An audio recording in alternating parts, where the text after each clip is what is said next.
Seguimos con más temas del libro. La Biblia de las Brujas.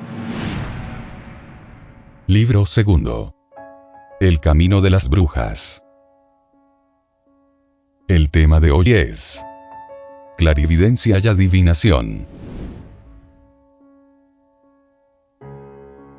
Clarividencia es el arte y la ciencia de ser consciente por medios psíquicos de hechos, objetos o situaciones que están ocultos a la conciencia normal. La palabra se usa generalmente para referirse a todas esas conciencias psíquicas, pero estrictamente hablando, clarividencia significa experimentar esas percepciones en forma de imágenes visuales, mientras que percepción extrasensorial física significa experimentarlas en forma de sensaciones corporales y clariaudiencia, en forma de sonidos. Pongamos el ejemplo de lo que se conoce como una aparición crítica, que ocurre cuando una persona sufre un trauma emocional repentino, como la muerte o un violento accidente, y lo manifiesta a alguien que está emocionalmente sintonizado con ella en otro lugar. Se conocen muchos casos ocurridos en tiempos de guerra, y que han sido confirmados de mujeres que han visto a su marido o a su hijo, en el momento en que morían en acción. En sentido estricto, un clarividente sería aquel que puede ver a alguien aparecerse en la habitación, una persona dotada de capacidad extrasensorial física, sentiría una mano familiar en el hombro, y un clariaudiente oiría esa voz conocida. En este libro utilizamos la palabra clarividencia para cubrir todas estas formas de percepción, a menos que específicamente lo expliquemos de otro modo. Precognición. Es también una forma de clarividencia, cuando el suceso que se percibe se encuentra en el futuro. Adivinación significa clarividencia por medio de utensilios. Es decir, con la ayuda de las cartas del tarot, un péndulo, las varillas de Aquilea, o monedas de lichín, las piedras rúnicas, plomo fundido vertido en el agua, hojas de té, o cualquier otro accesorio físico. La cristalomancia. Emplea una bola de cristal, una pileta de tinta, un espejo cóncavo negro, o cualquier otro utensilio para desenfocar la visión normal y favorecer la clarividencia en sentido estricto. Hasta cierto punto, las ayudas físicas utilizadas en adivinación funcionan como disparadores de la intuición.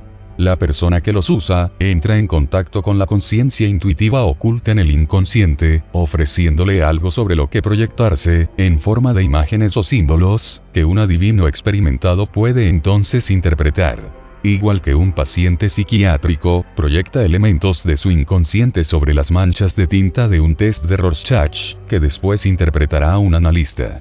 Estos disparadores son dispositivos útiles para evitar el sensor que habita en el umbral entre el inconsciente y el ego. Este sensor es un elemento necesario de la psique, porque sin él, la conciencia del ego sería desbordada por una avalancha de datos que pugnan por introducirse. Permite al ego enfocar la atención de manera selectiva, que es la esencia de la conciencia. Sin embargo, en una psique no integrada, el sensor se convierte en un mecanismo bastante imprevisible. Con la conciencia expandida, y una mejora de la comunicación entre el ego y el inconsciente, el sensor se vuelve más selectivo, y lo que un adivino con experiencia hace, conscientemente o no, es instruir al sensor, para que deje pasar datos intuitivos relevantes, que sirvan para solucionar el problema que se está tratando. El proceso disparador es el aspecto principal de estos métodos de adivinación, como mirar las hojas de té, o el plomo fundido que se ha solidificado en el agua, o el antiguo método romano, de examinar las entrañas de un pájaro o un animal sacrificado. La cristalomancia, también, es un proceso que actúa a través de un disparador. Los ojos desenfocados, y el ligero trance mental del adivino, favorecen la visualización de lo que el sensor deja pasar. La acción psíquica o ritual implicada, ya sea remover y vaciar una taza de té, o la disposición de una bola de cristal apropiadamente iluminada, también se convierte, con el uso, en una señal que dispara la clarividencia, induciendo el estado mental idóneo, e invitando al inconsciente a comunicarse. Desde el punto de vista del ocultismo, las fuentes inconscientes que el adivino o clarividente aprovecha, son más amplias que aquellas que la psicología freudiana consideró en el inconsciente individual. Jung se aproximó mucho más al concepto oculto en sus enseñanzas sobre el inconsciente colectivo, aunque prudentemente las limitó a deducciones de su experiencia como psicólogo clínico. A diferencia de Freud, Jung era un hombre con una mente muy abierta, y en nuestra opinión, conocía perfectamente la existencia de vastos campos aún sin explorar. Particularmente, sus escritos sobre sincronicidad, véase bibliografía, así lo revelan. Los ocultistas y los brujos ven el inconsciente mismo como algo clarividente y telepático. Para empezar, el inconsciente personal contiene las memorias enterradas de todas sus anteriores encarnaciones individuales. Y como afloramiento único del inconsciente colectivo, dispone de comunicación potencial o real, con otros afloramientos y con el inconsciente personal de otros seres humanos. Dispone también de un acceso potencial a los registros acásicos, las grabaciones astrales de todo lo que ha sucedido desde el comienzo de los tiempos. Leer los registros acásicos es una técnica avanzada, en la que solo los adeptos son maestros auténticos, aunque los clarividentes son capaces de leerlos en ciertos instantes, como probablemente todos lo hacemos sin darnos cuenta, de vez en cuando. Así pues, el clarividente o adivino, no solo está preguntando a su inconsciente: dime las cosas que he olvidado, o solo notado extrasensorialmente. Lo que le está pidiendo es: alza el velo de las cosas que necesito saber, ya estén enterradas en mi propia conciencia subliminal, en las memorias de mis encarnaciones o de otras personas, o a través del inconsciente colectivo, o en los registros acásicos. Y cuanto mayor adiestramiento y seguridad se adquieren, con mayor claridad responde el inconsciente. El ego y el inconsciente pueden compararse a un granjero y su perro. El perro, como el ego, posee una conciencia mucho más agudizada del entorno inmediato que el granjero, puesto que sus sentidos físicos son mucho más agudos, y siempre está pendiente de ellos. El granjero, por otra parte, dispone de fuentes de información que son incomprensibles para el perro. Sabe que mañana van a llegar más ovejas, porque las ha encargado por teléfono. Sabe que su vecino ha colocado una valla eléctrica, cuya presencia el perro tendrá que aprender por medio de una dolorosa experiencia. Sabe que hay que ponerle al perro una inyección, porque el veterinario le ha advertido de que hay parvovirus en la zona. Sabe que hay que sacar a sus ovejas de un terreno de pastoreo determinado, porque van a comenzar las obras de una nueva circunvalación. Todas estas cosas afectan a las órdenes que debe dar al perro, y puede que algunas sorprendan al animal, porque los datos en que se basan, no están al alcance de su capacidad de conciencia. El granjero distingue a los amigos de los enemigos, pero todo lo que el perro puede hacer, es ladrar ante los extraños hasta que el granjero los identifique. Si el perro teme y molesta al granjero, su cooperación será forzada y mínima. Pero si hay amor y confianza entre ellos, de manera que ambos contribuyan con su conciencia específica, su cooperación puede llegar a ser casi mágica, como sabe cualquiera que haya visto a los pastores y sus perros trabajando juntos. De manera parecida, el inconsciente posee fuentes de información, que el ego desconoce por completo. Y tan pronto como el ego se da cuenta de esto, y coopera con lo que no puede comprender directamente, el equipo, constituido por la psique total, se pone en marcha. Esta comunicación del ego con el inconsciente, es lo que los alquimistas y los ocultistas llaman la gran obra. Al principio, Aleister Crowley llamó a su objetivo, el conocimiento y conversación con el ángel de la guarda personal, y más tarde, el conocimiento de la naturaleza y los poderes del propio ser. Geoffrey H., en su sugerente novela The Finger and the Moon, habla de la idea de que un ángel de la guarda, un vigilante espiritual, un ser superior, como si dijéramos, se cierne sobre uno de nosotros, y de que está vinculado con la mente consciente a través del inconsciente. Pero sugiere una hipótesis más sencilla. Lo que llamamos inconsciente, y ese otro ser, son lo mismo. O mejor, lo que Freud y Jung encontraron en la psique de cada persona, más allá del alcance de la conciencia despierta, lo que después llamaron subconsciente o inconsciente, es realmente un aspecto de la vida de otro ser que habita en su interior, otro ser del que ego se ha escindido, pero que todavía está ahí, activo, pensando, consciente a su manera. Considerado desde otro punto de vista, este ser interno, es también el ángel de la guardia. Los científicos pueden tener razón, cuando sostienen que usted y yo, significando con estas palabras lo que son para todo el mundo, no tenemos poderes preternaturales. Sin embargo, cada uno de nosotros llevamos dentro un ser aliado que los tiene.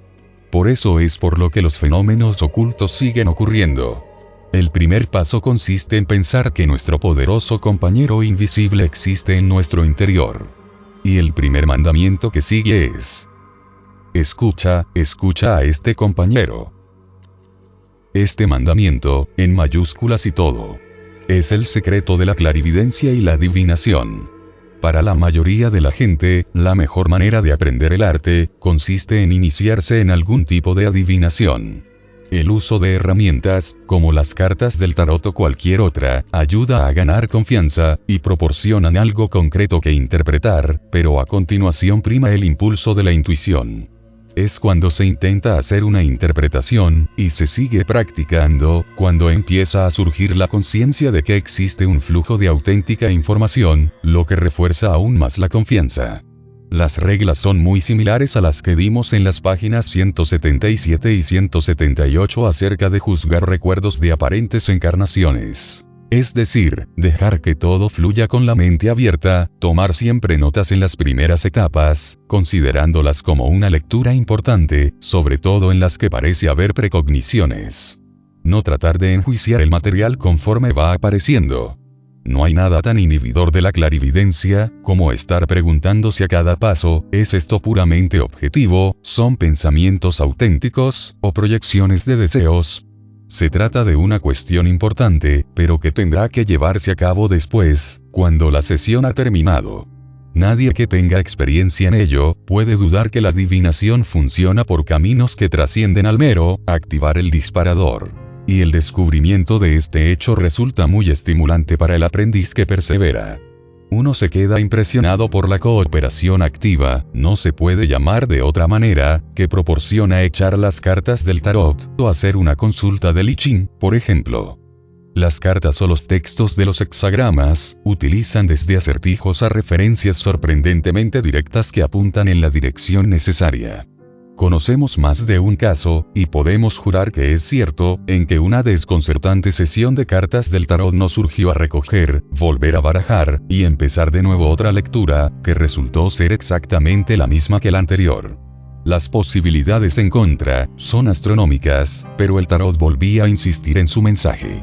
En otras ocasiones hemos hecho lo mismo, y la segunda disposición de las cartas fue casi la misma, aunque con diferencias con respecto a la primera que aclararon nuestras preguntas. También hemos descubierto que fastidiar al I Ching, con el mismo problema con frecuencia produce el hexagrama 4, locura juvenil. En el primer oráculo le informé. Si pregunta 2 o 3 veces, es molestia. Si él molesta, no le doy información. Que no precisa interpretación. Y nunca hemos sabido que el hexagrama 4 aparezca sin acertar. La mejor versión del I Ching es, sin lugar a dudas, la traducción de Richard Wilhelm, adaptada al inglés por Carly F. Baines, véase bibliografía bajo Wilhelm. Tiene la ventaja añadida de un prefacio de Carl Jung, que quedó profundamente impresionado por su sistema de adivinación, e hizo observaciones sobre ciertos aspectos reveladores, respecto a la manera en que funciona. Francis King nos describió el I Ching como el único libro de cocina sobre adivinación que funciona, y sabemos a qué se refiere. Todos los sistemas de adivinación requieren cierta interpretación intuitiva, y eso es lo que el I Ching, cuando se utiliza adecuadamente, hace. Ningún otro sistema proporciona respuestas tan precisas y detalladas. No obstante, el tarot es el método de adivinación que más utilizan las brujas y los brujos, y el que más profunda tradición atesora en todo el ocultismo occidental. Los símbolos arquetípicos de los arcanos mayores, y las progresiones elementales de los arcanos menores, son inmensamente ricos, tanto en su significado individual, como en sus ilimitadas combinaciones. Todo adepto a la brujería debe conocerlo a fondo, y es el punto de partida ideal para un principiante que quiere iniciarse en la adivinación. Sus resultados aparecen desde el mismo comienzo.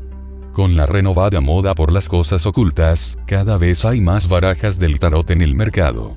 Nosotros tenemos una colección de más de 30. Algunas son buenas, otras, atroces. La que generalmente se acepta como estándar es la baraja Rider o White, diseñada por Pamela Colman Smith para A. E. White, a principios del siglo XX. El diseño resulta un poco anticuado hoy en día, pero el simbolismo es excelente. Otra atractiva baraja que, básicamente, contiene el mismo simbolismo, es la que diseñó David Sheridan, con instrucciones de Alfred Douglas, y que publicó Mandragora Press, Londres, en 1972. Así que, si le gusta el simbolismo de la baraja de Rider, pero prefiere un diseño más actual, hágase con esta. Quizá la más bonita sea la que diseñó Frieda Harris, para Aleister Crowley, publicada años después de su muerte por Llewellyn Publications, St. Paul, Minnesota, con el nombre de las cartas del tarot de Thoth. Sin embargo, su simbolismo es más propio de Crowley, y confundirá a cualquiera que siga un aprendizaje basado en la tradición principal. En cuanto a los libros sobre el tema, el clásico, basado naturalmente en la baraja Rider, es The Pictorial Key to the Tarot, de A. E. White. Su autor desarrolla el tema con rigor, pero puede llegar a ser insoportablemente pomposo.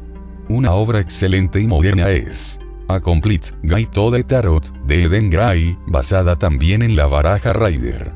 Para los que quieran comparar los múltiples diseños e interpretaciones del tarot, The Definitive Tarot, de Bill Butler, resulta de mucha utilidad, porque describe el simbolismo de las cartas de 9 diferentes barajas, incluyendo las 3 que hemos mencionado, y resume las interpretaciones realizadas por una docena o más de distintos expertos.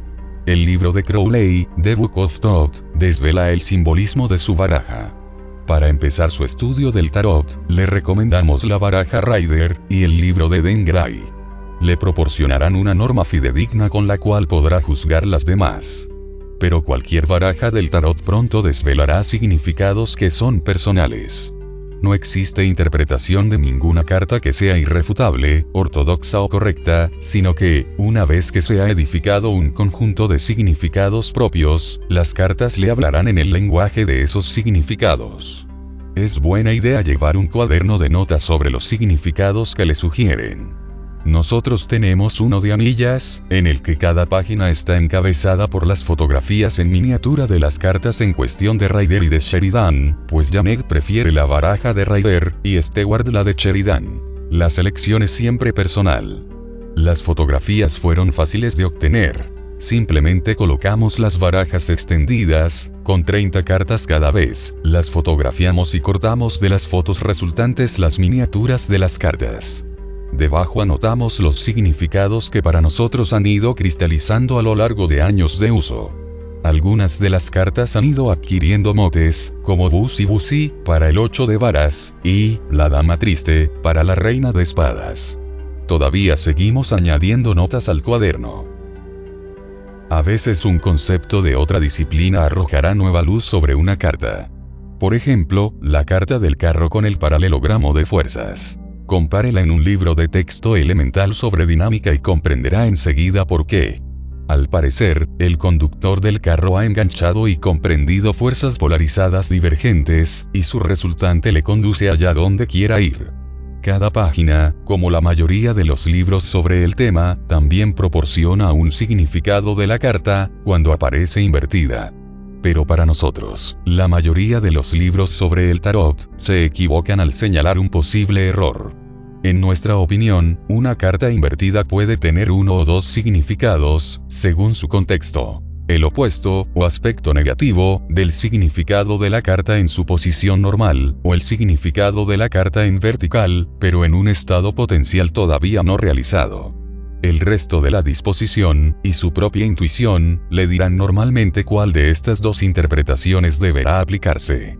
Las formas en que se dispongan las cartas son muchas y variadas, y una vez más, la selección depende de cada persona.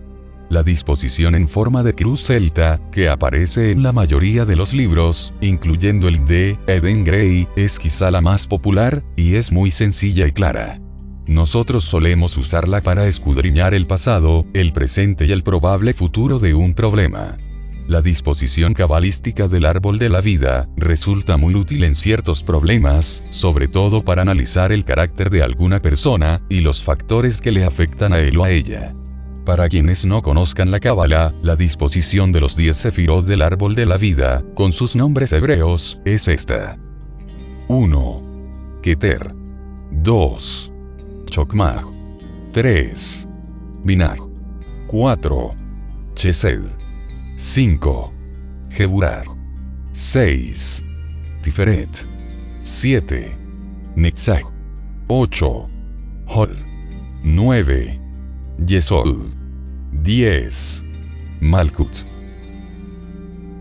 Si se disponen 10 cartas según este modelo, una interpretación muy simplificada de su colocación, según un análisis de lectura personal, sería Keter. El ser. La quintesencia de la persona, o quizá el estado actual de su desarrollo kármico. Chokmah. La fuerza conductora presente de la persona o la motivación dominante, ya sea consciente o inconsciente. Binah. El aspecto formativo, que da forma y efectividad a la energía de Chokmah. Chesed. El aspecto organizativo, administrativo. La capacidad de la persona para enfrentarse a situaciones prácticas. Geburah. El aspecto energético. La capacidad de la persona para la acción positiva. Tiferet. El factor clave que interrelaciona con todos los demás, ya sea surtiendo efecto, coordinación, o no, trastorno. Netzach. El aspecto emocional. Instintos y sentimientos. Hol. El aspecto intelectual. Categorías mentales e ideas. Yesod. La esfera astral. La imaginación creativa. La intuición. El puente entre Malkut y los demás planos. Malkut. La conciencia cotidiana. Los factores físicos. La situación práctica de la persona tal y como la vive. Incluso una rápida toma de contacto con la Cábala enriquecerá estos aspectos y sus interrelaciones. Pero baste lo anterior como guía básica a partir de la cual experimentar. Normalmente, nosotros utilizamos una distribución de un árbol de la vida con 3 cartas calificativas, las 3 consecutivas que salen de encima de la baraja, de las que se extrae una orientación sobre futuros desarrollos y del posible curso de acción. Distribuciones aparte, sacar las cartas una a una para contestar preguntas concretas, a menudo resulta útil como método. Se barajan las cartas y se despliegan boca abajo. El adivino, o el que pregunta, la persona a quien se está leyendo las cartas, saca una carta. Como experimento, tras escribir estas líneas, sacamos una carta para preguntar qué explicaremos ahora. La carta fue el 4 de espadas, en posición vertical, cuya explicación en nuestro cuaderno de notas dice: descansa de las luchas, o el trabajo. Tregua prudente. En otras palabras, llegó el momento de hacer un alto. Son las 8:05 de la noche.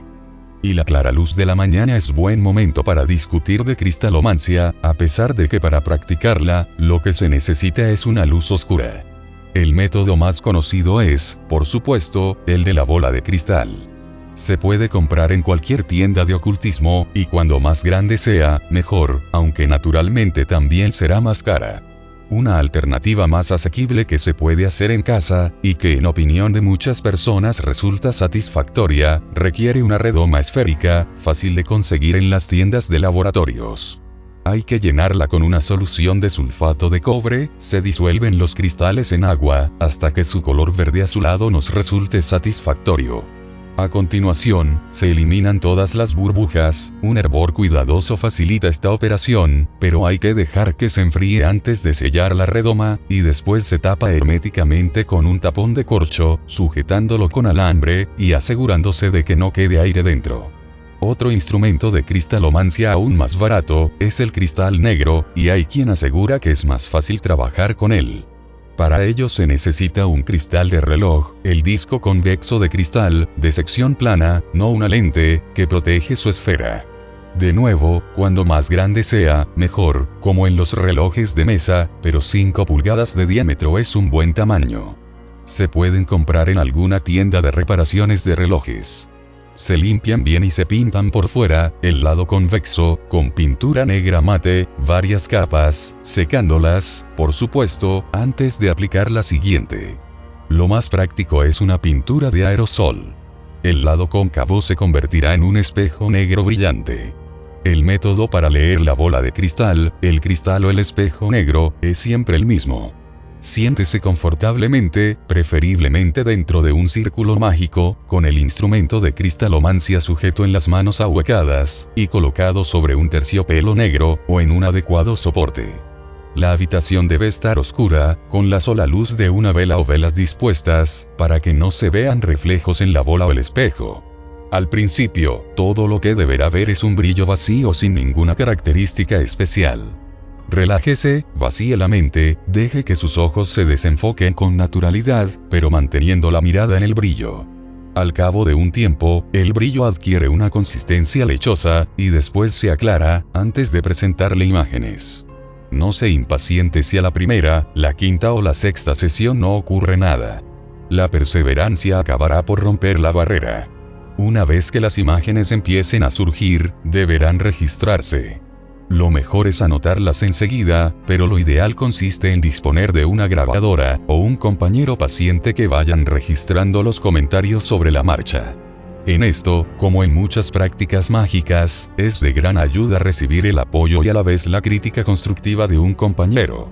Haciéndolo por turnos y apoyándose mutuamente, cuando llega el momento de interpretar los símbolos que brotan en la superficie del cristal, dos mentes sintonizadas entre sí pueden alcanzar lo que podríamos llamar visión estereoscópica. Recordaremos una vez más que, en Wicca, una asociación de trabajo significa, una pareja de un hombre y una mujer, por todas las razones de polaridad psíquica que explicamos en el capítulo 15, Brujería y Sexo. También en cristalomancia es recomendable esta asistencia, aunque solo fuera porque la visión estereoscópica profundiza mucho más. Con todo, un ayudante del mismo sexo es mejor que nada. Cuando no se utiliza, el cristal, la redoma o espejo deben guardarse envueltos en su terciopelo negro, sin que ninguna otra persona pueda utilizarlo. Tanto la tradición, como nuestra experiencia, confirman que un instrumento de cristalomancia deben protegerse contra la luz brillante. Si ha sufrido una exposición a ella, y en cualquier caso siempre que se acaba de adquirir, deberá recargarse bañándola en la luz de la luna llena. Muchas personas disponen de sus propios instrumentos de cristalomancia. Una de nuestras brujas tiene un pedazo de 2,5 libras de vidrio de Waterford, que le dieron cuando vivía cerca de la fábrica de Kilbarry. Es hermosamente claro, pero desigual y amorfo, y la mayoría de nosotros no pudimos obtener nada de él, pero para ella es como si casi hablara. Janet tiene un colgante de cristal de roca no mayor que una uña, lo que resultaría demasiado diminuto para la mayoría de los practicantes de este arte adivinatorio, pero también funciona para ella. Dos de nuestras brujas practican regularmente utilizando plantas silvestres como disparadoras de clarividencia. Como es lógico, estas plantas les ponen en contacto con los espíritus de la naturaleza, de los que obtienen información sobre los procedimientos y las necesidades del entorno local de la planta utilizada. Esta información adopta a veces una forma clariauditiva. Puede parecer un exceso de imaginación, pero al vivir como nosotros, en estrecho contacto con el área, donde ambas llevan a cabo sus sesiones adivinatorias con estas plantas, podemos confirmar que la información que recogen de esta forma ha demostrado ser muy relevante. Otra bruja que posee una pareja de ponis, ha descubierto que sus percepciones clarividentes más agudas, surgen espontáneamente cuando limpia el establo de uno de los ponis, uno pardo y castrado, de 24 años llamado, Oaki, que ha vivido con ella desde que tenía 10 años. A diferencia de la clarividencia con hierbas, este tipo de adivinación está normalmente relacionada con asuntos humanos y familiares, posiblemente a causa de la larga relación que han mantenido ella y Oaki. Hablando de la naturaleza, buscar agua con una varilla es una forma de conciencia psíquica muy especializada, que entra de lleno en la categoría de percepción sensible y está, entendemos, particularmente relacionada con la sensibilidad del cuerpo etérico. Nos llevaría un capítulo entero resumirlo, y para aquellos que quieran experimentarla, no podemos hacer nada mejor que recomendarles el excelente manual de Tom Graves, Dowsing Techniques and Applications, y por su relación con los misterios de la Tierra, las líneas leyes, y la sabiduría megalítica, su último libro, Needles of Stone. La psicometría consiste en obtener impresiones psíquicas manejando un objeto material. Un buen psicometrista podría contarle un montón de cosas sobre la historia y asociaciones que rodean un objeto de este tipo. Los cuerpos etérico y astral del objeto establecen contacto con los de los psicometristas. Cada fenómeno que se manifiesta físicamente, ya sea un ser humano o un pedazo de roca, tiene su correspondiente existencia en los otros niveles de la realidad. Como escribió un poeta persa hace mucho tiempo, la vida duerme en el mineral, sueña en la planta, despierta en el animal y se hace consciente de sí misma en el hombre. O por decirlo de otra forma, todo está vivo en un amplio espectro de frecuencias. La frecuencia vital de una montaña es infinitamente más lenta que la de una mosca. Incluso dentro del reino animal, puede observarse esto. Las frecuencias vitales de un perezoso, o una tortuga, y la de una ardilla, o un colibrí, se acercan a ambos extremos del espectro abarcados por la animalidad, igual que la luz roja y la violeta, son los extremos opuestos del espectro de la luz visible.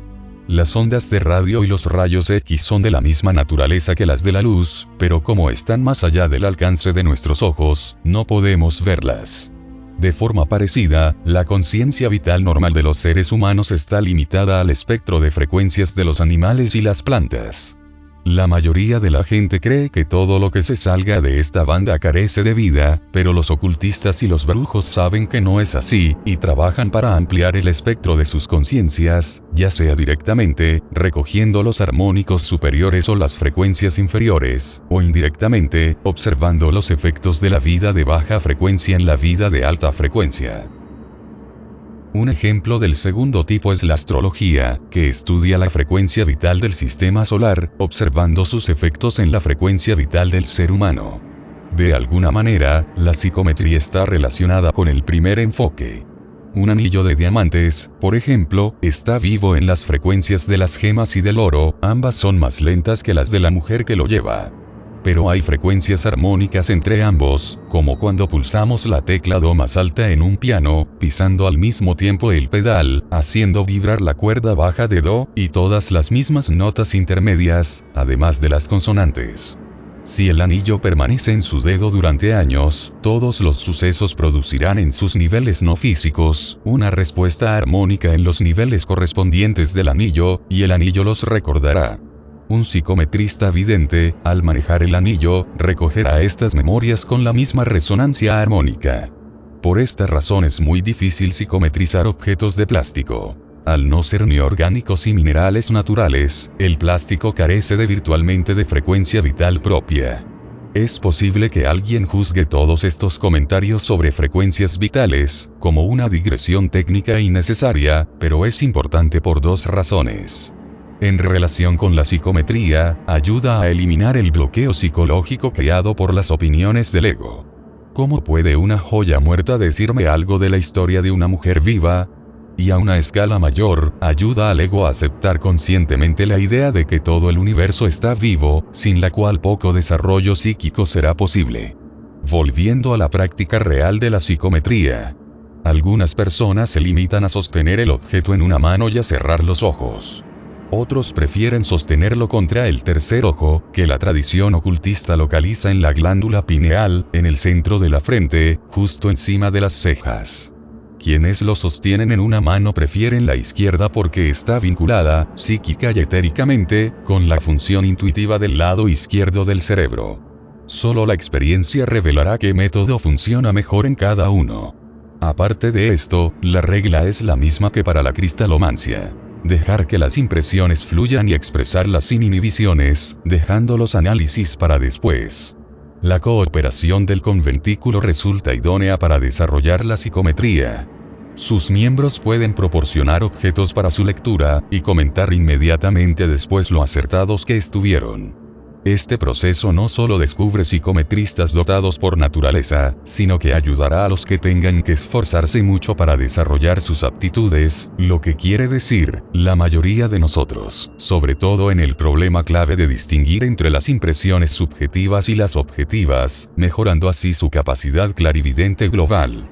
La ventaja de los ejercicios de psicometría entre amigos, reside en que la función de discernimiento se entrena mucho más deprisa. Leer el aura humana es un caso especial de clarividencia en el sentido estricto de la palabra. Como es especialmente relevante en las curaciones, dejaremos su discusión para el capítulo 21. La adivinación, la clarividencia por medio de herramientas, volveremos a insistir en ello, la mejor manera de entrenarse uno mismo, para lograr la clarividencia sin herramientas. Refuerza la confianza, enseña a confiar en la intuición, y al mismo tiempo a distinguir entre lo que es auténtico y las trampas tendidas por la propia conciencia, proporciona un marco dentro del cual el conventículo, o grupo de amigos pueden practicar juntos, gradualmente convence de la sincronicidad, o coincidencia significativa, de que son capaces las herramientas, favoreciendo así la comprensión del principio de la sincronicidad en general, y enseña a interpretar los símbolos. Incluso para aquellos que ya poseen un evidente don de clarividencia, la adivinación es un ejercicio saludable, porque esos dones espontáneos, sobre todo en el mundo actual, que no los reconoce como tales ni los sabe impulsar inteligentemente, suelen escapar a la disciplina, y se manifiestan erráticamente, llegando a veces a provocar situaciones y estados de terror. La disciplina de la práctica adivinatoria pone bajo control estas cualidades refinándolas y haciéndolas funcionales. Una de nuestras brujas, cuando la conocimos por primera vez, era clarividente, hasta un punto que la abrumaba, adquiriendo proporciones de neurosis. No sabía cómo controlar su poder o cómo desconectarlo a voluntad. Su aprendizaje y entrenamiento adivinatorio convirtió lo que era una carga, en un talento provechoso. Ahora es una excelente lectora de cartas del tarot, y una telépata bastante sorprendente, cuyas capacidades precognitivas nos ayudan alertándonos a tiempo, de tomar iniciativas que de otro modo podrían cogernos por sorpresa. Su talento sigue siendo igual de poderoso, pero ahora está bajo control. La clarividencia es un atributo natural de cada ser humano, y como tal, puede ser desarrollado y entrenado. Si lo negamos o reprimimos, estaremos distorsionando nuestra propia psique. Y si dejamos que se desperdicie, estaremos infrautilizando nuestra propia integridad.